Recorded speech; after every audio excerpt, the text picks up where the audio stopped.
This is the first in a new series in my So You Want to Start a Business podcast.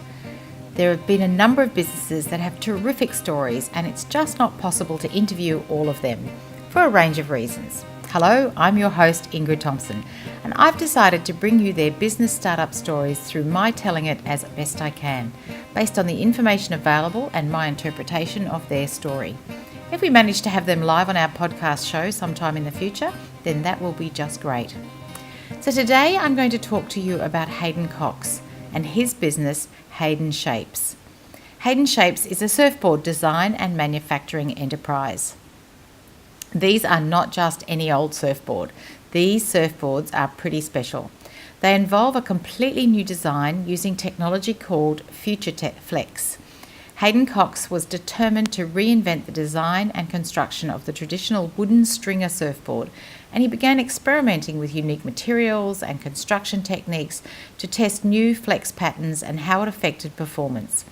Hayden is the founder of Hayden Shapes. He likens his design to that of a tennis racket frame, where there is a frame on the outside and strings in the centre, and that's the approach he's taken to the surfboard. Former world champion surfer and fellow Northern Beaches Sydney local, Tom Carroll, was the very first person to road test Cox's new created prototype, FiberFlex, which is now referred to as FutureFlex. It was later refined and launched into the market in 2006. Tom Carroll says of the Hayden Shapes, the Ferrari of surfboards.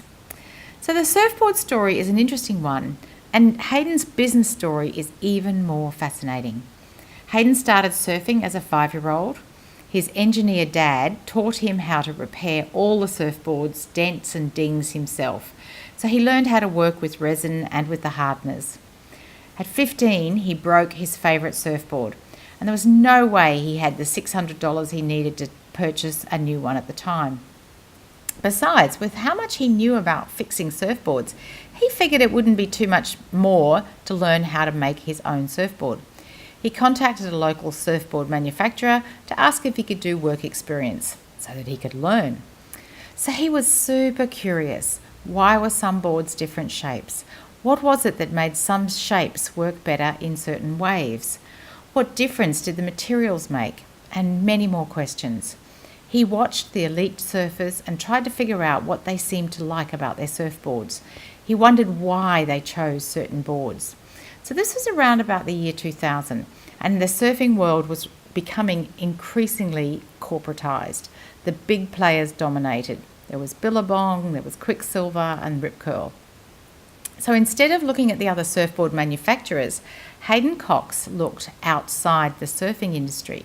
He looked at brands like Audi to see how they positioned themselves in their industry and how they stood out from the rest. This is what he wanted to do with his business. Hayden was hand-making each and every one of the surfboards at this time, and he was using a local factory to finish the glassing and the laminating. At 16 years of age, he'd set up his own website so that he could sell surfboards online. He was selling mostly to his friends and classmates, his teachers, and he made about 100 surfboards a year. He was making the boards and taking them to a factory to be glassed, to be fiberglassed. The owner of that factory was heading to Japan on a surfboard selling trip, so Hayden invited himself along. Not only did he invite himself along, but he designed a catalogue of his surfboards and had it translated into Japanese so that he could show people. The two of them headed off, and neither of them spoke a word of Japanese. Hayden had made about 12 boards for him to take to Japan, and he and Brad hired a car and headed out to Chiba, a Japanese surfing province near Tokyo. He says that they were powered by nothing but naivety. They went from surf shop to surf shop, offering their surfboards for sale. Hayden tells the story of stopping at a particularly dingy surf shop in a place called Toyanashi and being shocked to see some of his own surfboards already in the shop. It turned out that Satoshi had been visiting Curl Curl in Australia, had noticed the boards in the water. He'd watched people surfing with them. So he'd ordered a few online, and he was selling them for almost 3 times, in fact more than 3 times what he was paying for them when he bought them from Hayden. At that point in time, Hayden was selling a surfboard for about $400, and here they were in this Japanese store for $1,400 plus. Satoshi then went on to become Hayden Shapes distributor in Japan. And this was the beginning of the overseas expansion. Hayden Shapes now ships to more than 70 countries around the world. Hayden Cox had always had an idea that he would sell his surfboards around the world. He had a global vision. Certainly hasn't been all plain sailing for Hayden, who now employs more than 300 people in Australia and in Indonesia. He also spent time in LA, and he misses being in the US because the business mentality is so very different, bigger and more expansive and supportive in America. In everything I've read about Hayden, there are a few things that really stand out. He looks outside his industry for inspiration: yacht design, architecture, textile industry. He has studied the interiors of the Audi cars, and recently he used a carbon fibre similar to a material used on the interior of the Audi R8 for a paddleboard project he was working on. Over the years, he's been extremely hands-on, and he's done a lot of the things himself. In fact, pretty much everything. He knows what's involved, and he says he's always learning from mistakes. He claims mistakes are a good thing, and that he has become used to being punched every day. What a strange term, but he says that he's used to being punched every day, whether it's from critics or just from what he terms as the struggle of being in business. He likes to see his critics as motivators and to understand that they have an agenda, and the only thing he, Hayden, has control over at any point in time is how he reacts. Self-control is very important to him. Surfing is a bit like that as well. Every time you catch a wave, it's different. Business, every day, is different. You just don't know what's going to happen. So to summarise what we learned from Hayden Cox: dream big. He always knew he was going to have a global enterprise, and he has stayed true to that dream and his goals. Be curious. What's really going on? What do people really want? Look outside your industry for inspiration. That's where the good ideas are. Self-control.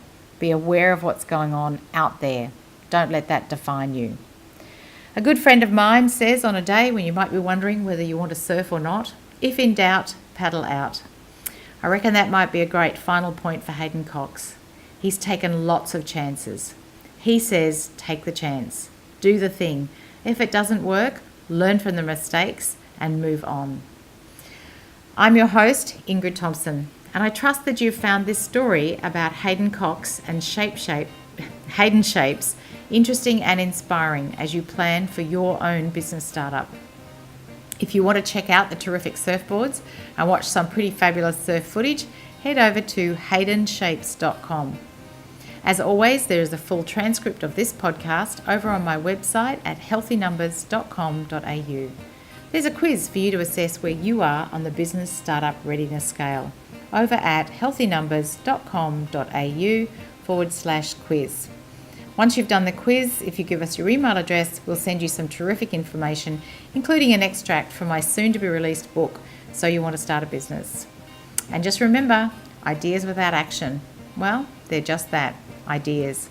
What action are you going to take today?